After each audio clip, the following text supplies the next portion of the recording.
19 کا عدد قرآن کا خفیہ انٹرلاک سسٹم۔ اس کی بدولت قرآن میں ایک الف کو بھی کم یا زیادہ نہیں کیا جا سکتا۔ آئیے کمپیوٹر کے کچھ ایسے کارناموں کو دیکھیں اور سوچیں کہ زمانہ تو کسی چیز کو ایجاد کر کے اپنا کارنامہ سمجھتا ہے، مگر ان کا ایجاد کردہ کارنامہ خود خدا کی ملکیت اور اس کی بادشاہت کا ثبوت فراہم کرتا ہے۔ اسی طرح کمپیوٹر کی ایجاد نے بھی خدا کی کتاب کو صرف اسی کی کتاب ہونے کی دلیل پیش کی ہے۔ مصر کے سائنسدان ڈاکٹر ارشاد خلیفہ نے سال ہر سال محنت کی اور ریسرچ و تحقیق کی بنیاد پر الیکٹرانک آلات سے جو نتیجہ اخذ کیا ہے وہ بے انتہا حیرت انگیز ہے۔ انہوں نے قرآن کریم کی ہر سورہ کے ابجدی اعداد و شمار بھی فراہم کیے ہیں۔ سورتوں کے حروف، اعراب، آیات وغیرہ کی تعداد نوٹ کر کے لاکھوں کی تعداد میں ڈیٹا کمپیوٹر میں فیڈ کیا، اور یہ عمل انہوں نے قرآن کریم کی کل 114 سورتوں پر لاگو کیا تو معلوم ہوا کہ قرآن کریم کے حروف اور سورتوں اور آیات میں ایک گہرا تعلق اور سائنسی رشتہ بسم اللہ الرحمن الرحیم سے ہے۔ یعنی بسم اللہ الرحمن الرحیم میں کل 4 الفاظ ہیں: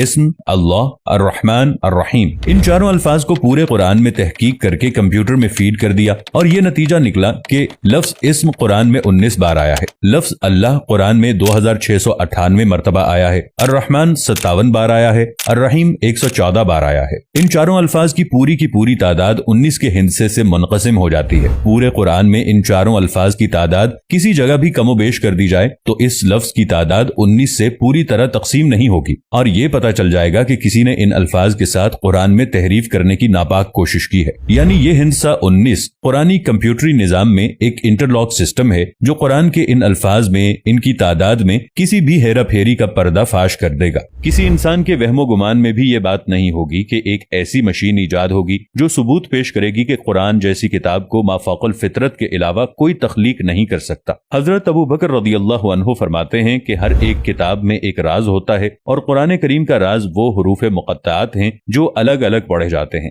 جیسے الف لام میم ح میم قاف نون وغیرہ۔ 19 کا یہ ہندسہ جس کے بارے میں ہم بیان کر رہے ہیں، یہ بذات خود قرآن حکیم کی لفظی ترکیبات کے اعجاز کا روشن ثبوت ہے، اور اس سے یہ سچائی سامنے آتی ہے کہ چاہے جیسی بھی جدید ترین مشین ایجاد کر لی جائے، وہ قرآن کی حقانیت کو بیان کرے گی، کیونکہ پورے قرآن مجید کے حروف ایک خاص حساب کے مطابق ہیں۔ لاکھوں حروف میں سے صرف ایک کا فرق بھی اس کے حساب کو بگاڑ دیتا ہے۔ حساب کی اس حد تک درستی اس دور میں مسلم اور غیر مسلم دونوں کے لیے ایک طرف تو یہ ثبوت فراہم کرتی ہے کہ قرآن مجید 1450 سال گزر جانے کے بعد بھی ہر قسم کی تحریف سے پاک ہے۔ اس ہند سے 19 کے بارے میں خود قرآن کریم میں ارشاد ہوا ہے کہ اس کے اوپر 19 ہیں۔ کچھ علماء نے ترجمہ کیا کہ اس پر 19 فرشتے مقرر ہیں، سورہ 74 آیت نمبر 30۔ مگر یہاں ہند سے 19 کی اہمیت کو اجاگر کرنا مقصود ہے۔ یہ بات بالکل واضح ہے کہ قرآن کریم میں کل 114 سورہ ہیں جو ہند سے 19 سے پوری طرح تقسیم ہو جاتی ہیں۔ اللہ نے اس نقطے پر بھی قرآن کی حقانیت کو واضح کیا ہے، وہ یہ کہ 114 سورہ میں سے ایک سورہ توبہ کے شروع میں بسم اللہ الرحمن الرحیم نہیں ہے،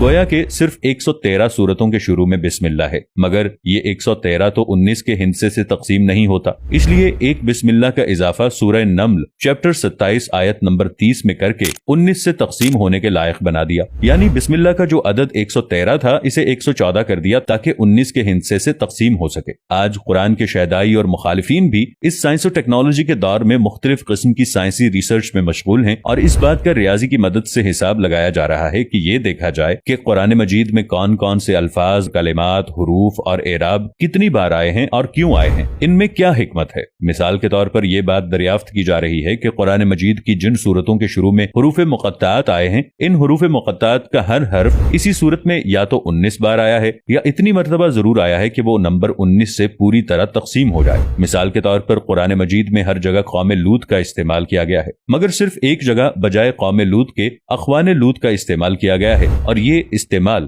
سورہ قاف نمبر 50 آیت نمبر 13 میں کیا گیا ہے۔ اور لوط کے بھائی اور ایکا والے اور بتا کی قوم نے بھی جھٹلایا۔ اگر قوم لوط کی جگہ اخوان لوط کا استعمال نہیں ہوتا تو ایک قوم لوط کی زیادتی کی وجہ سے 19 سے تعداد نہیں کٹتی۔ اس طرح خدا نے ہر جگہ الفاظ اور اعراب وغیرہ کو انٹرلاکنگ سسٹم سے جوڑ رکھا ہے، ورنہ سورہ قاف میں حرف قاف کا